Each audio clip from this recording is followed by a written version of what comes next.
الحمد لله رب العالمين والصلاة والسلام على خاتم النبيين أما بعد فأعوذ بالله من الشيطان الرجيم بسم الله الرحمن الرحيم الصلاة والسلام عليك يا رسول الله وعلى آلك وأصحابك يا حبيب الله الصلاة والسلام علیک یا نبی اللہ وعلی آلک واصحابک یا نور اللہ۔ فرمان آخری نبی رسول ہاشمی صلی اللہ علیہ وآلہ وسلم ہے کہ بندہ جب تک مجھ پر درود پڑھتا رہتا ہے اللہ کی رحمت کا نزول اس پر ہوتا رہتا ہے۔ اب بندے کی مرضی ہے کم پڑھے یا زیادہ پڑھے۔ اللہ پاک ہم سب کو کثرت سے درود و سلام پڑھنے کی توفیق عطا فرمائے۔ میرے پیارے اسلامی بھائیوں، 3 رمضان المبارک یہ یوم خاتون جنت ہے، یعنی 3 رمضان المبارک کو اللہ پاک کے آخری نبی رسول ہاشمی صلی اللہ علیہ وسلم کی پیاری بیٹی سیدہ کائنات خاتون جنت حضرت سیدہ فاطمہ الزہرا طیبہ طاہرہ حافظہ قاریہ زاہدہ عابدہ رضی اللہ عنہا کا یوم وصال ہے۔ اسی مناسبت سے آئیے ان کا ذکر خیر کرتے ہیں۔ ایک قول کے مطابق سیدہ کائنات خاتون جنت رضی اللہ عنہا اعلان نبوت کے پہلے سال جب نبی اکرم نور مجسم صلی اللہ علیہ وسلم کی عمر مبارک 41 سال تھی، مکہ مکرمہ میں پیدا ہوئی، اور ایک اور قول کے مطابق آپ کی ولادت باسعادت اعلان نبوت سے 5 سال پہلے ہوئی۔ آپ رضی اللہ عنہا کا نام پاک جو ہے وہ اللہ پاک نے رکھا، چنانچہ حدیث پاک میں ہے، بے شک میری بیٹی کا نام اللہ پاک نے فاطمہ رکھا کیونکہ اسے اللہ پاک نے جہنم سے دور کر دیا ہے۔ اور ایک اور حدیث شریف پہ ہے کہ اس کا نام فاطمہ رکھا گیا کیونکہ اللہ پاک نے اسے اور اس سے عقیدت رکھنے والوں کو دوزخ سے آزاد کیا ہے۔ جو جانا خلد میں ہو پائے زہرا سے لپٹ جاؤ، جسے کہتے ہیں جنت ملک ہے خاتون جنت کا۔ سیدہ طیبہ طاہرہ فاطمہ رضی اللہ عنہا کے فضائل آسمان کے تاروں کی طرح بے شمار ہیں۔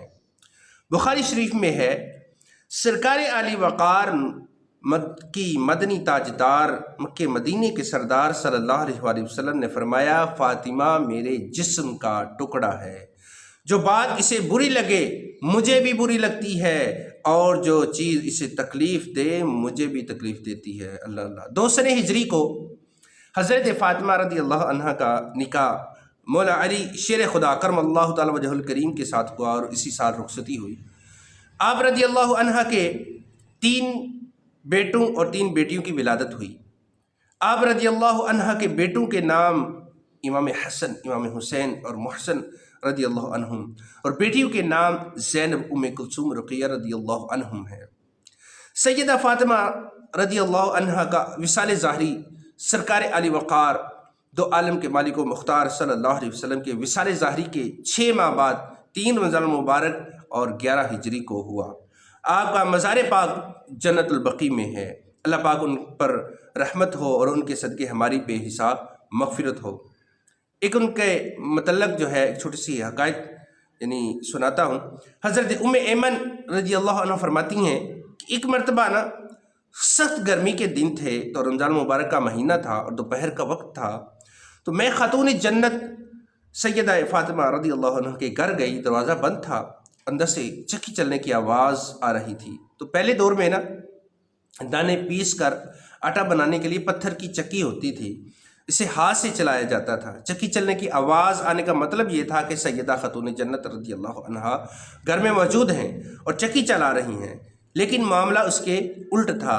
چنانچہ دروازے کی دراڑ سے حضرت ام ایمن رضی اللہ عنہا کی نگاہ اندر پڑی تو دیکھ کر حیران رہ گئیں کہ چکی چل رہی ہے، اس میں دانے پیسے جا رہے ہیں، اور ساتھ ہی حسنین کریمین امام حسن و حسین رضی اللہ عنہما پنگوڑے میں آرام فرما ہیں، اور ان کا پنگوڑا بھی ہل رہا ہے، مگر سیدہ فاطمہ رضی اللہ عنہا چکی کے قریب ہی زمین پر آرام فرما رہی ہیں۔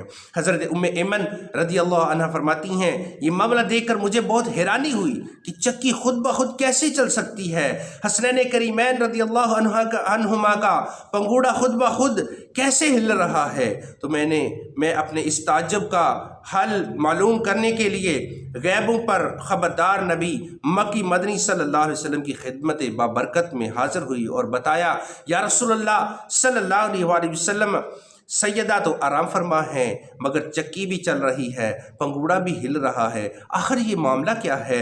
تو پیارے آقا و مولا محمد مصطفیٰ صلی اللہ علیہ وسلم نے فرمایا، اے ام ایمن، سخت گرمی ہے، رمضان ہے، فاطمہ رضی اللہ عنہا نے روزہ رکھا ہوا ہے، اللہ پاک نے فاطمہ پر نیند غالب کر دی تاکہ کچھ دیر آرام کر لیں اور انہیں گرمی کی شدت محسوس نہ ہو، اور فرشتوں کو بھیج دیا جو چکی چلا رہے ہیں اور پنگوڑا ہلا رہے ہیں۔ سبحان اللہ۔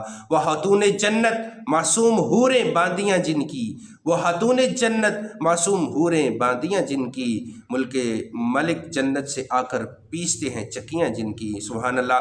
کیا شان ہے خاتون جنت رضی اللہ عنہا کی۔ اللہ پاک کی ان پر کروڑوں رحمتوں کا نزول ہو، اور آپ کے صدقے ہمیں کثرت سے عبادت کرنے، پورا ماہ رمضان نیک کاموں میں گزارنے، عبادت میں ثابت قدم رہنے کی توفیق عطا فرمائے۔ آمین بجاہ النبی الامین صلی اللہ علیہ وسلم۔